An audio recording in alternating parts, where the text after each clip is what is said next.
Crash Bandicoot was off to a pretty bland start on the PS2.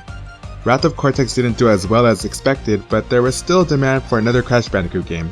The next console Crash Bandicoot game was Crash Nitro Kart, and this time, it was developed by Vicarious Visions and released in 2003.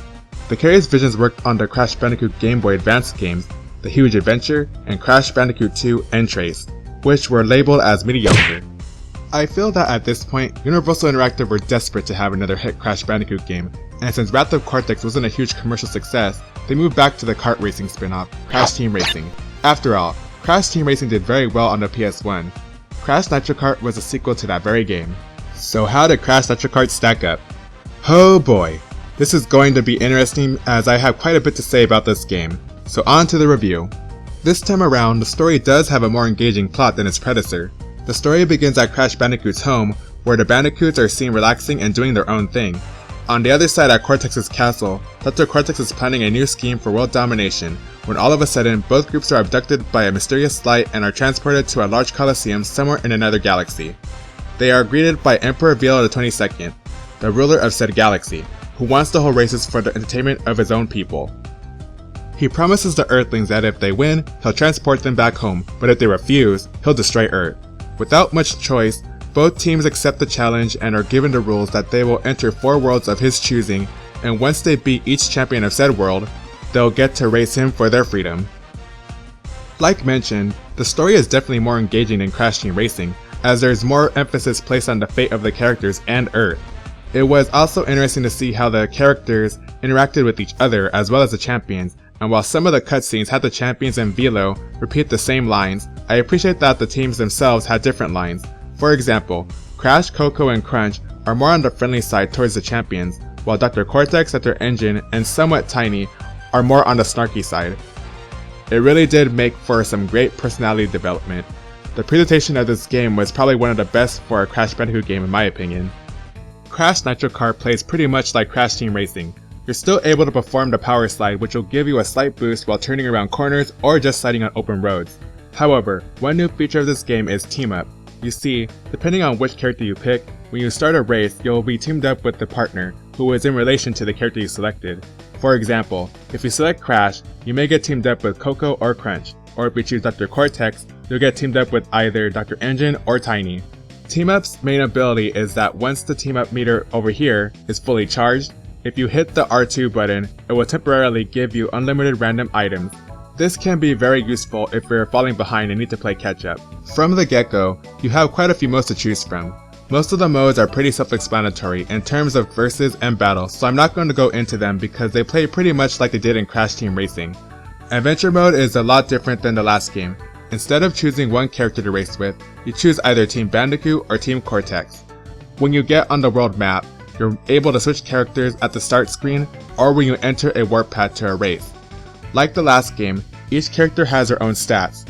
Crash and Cortex have balanced abilities, Coco and Dr. Engine have good turning but lack speed, and Crunch and Tiny have good speed but lack good turning. This time around, you race in 4 worlds that house 3 tracks instead of 4, which is actually a good thing because the levels in this game are long and tedious. Once you get all 3 trophies, you get to challenge the world's champion, aka boss. The bosses consist of Crunk the Monkey, Nash the Shark, Norman Big Norm the Mimes, and Geary the Robot. The boss races aren't that good, but I do like how they gave them each a different personality. The final race with Emperor Vilo was bloody awful, because you race him on a new track that you have never raced on before. The race itself actually isn't too hard, but just frustrating because it's long as fuck. Anyway, the boss races as a whole were pretty disappointing to say the least. Tokens and time relics make a return and honestly, they aren't that fun to play. In the C and K token races, the letters are spread in the most asinine areas and it's already bad enough that the levels are long as hell. Remember, you have to get all 3 letters as well as come in first place. Crash Team Racing handled this better because the letters were placed in reasonable spots that didn't have you slow down. Time relic races are handled a little better, but still can be a chore to do because again, some levels drone on forever.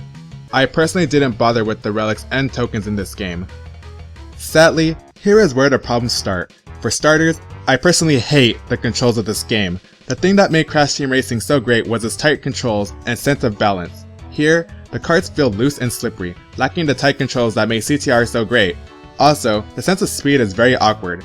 Even when you do the power slide, it feels like you're still moving slow. It's hard to explain, but if you played Crash Team Racing and then jump to Crash Nitro Kart, you'll know what I mean.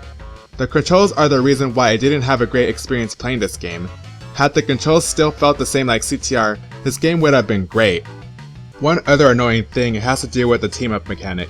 You see, while you aren't allowed to attack your teammate, which is understandable, if you happen to come in second place while your teammate comes in first, you automatically lose the race, which is just irritating. Another annoying thing is the load times. Granted, they're not as long as the ones in Wrath of Cortex, but that's not saying much, and they're still pretty long and pop up quite frequently. And last but not least, you can't unlock the boss characters as playable racers. Okay, I will note that you can unlock them in the Game Boy Advance port, but that doesn't make it any better. The boss races may not have been the most exciting or interesting, but the characters themselves were pretty good, and it's a disappointment that you can't unlock them on the console version. The graphics in this game look awesome, much better than Wrath of Cortex. All the character models look great, especially Crash, Cortex, Coco, and Tiny Tiger, who I feel looked his best in this game. This is what the graphics should have looked like in Wrath of Cortex. The cutscenes look great with expressive character animations. All in all, the graphics are definitely the highlight of this game. The music in this game is... it's okay, but nothing memorable at all, and I say this as a big music fan. I tend to like a lot of video game music, but Crash Nitro Kart's soundtrack was just weak in my opinion. Not a good follow-up to the one in Crash Team Racing, which was riddled with lots of orgasmic tunes. Crash Nitro Kart could have been great as the story was more engaging and the visuals were stunning, but the lack of tight controls really did hurt this game for me. So much so that it made it kind of boring to play through. The weak soundtrack didn't help either.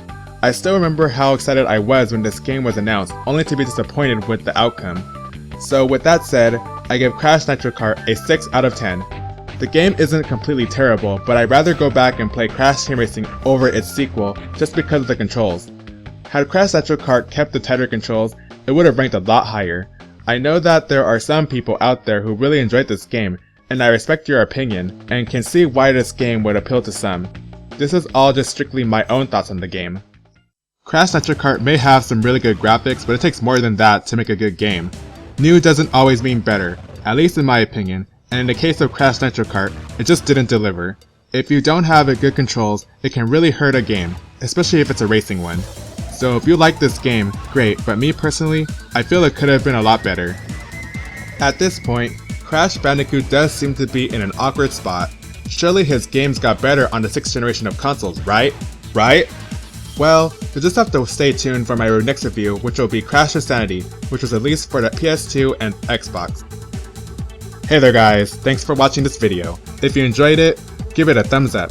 If you want to see more content, hit the subscribe button for new upcoming videos. I upload a new video every Friday. Thanks again for watching, and I'll catch you in the next video.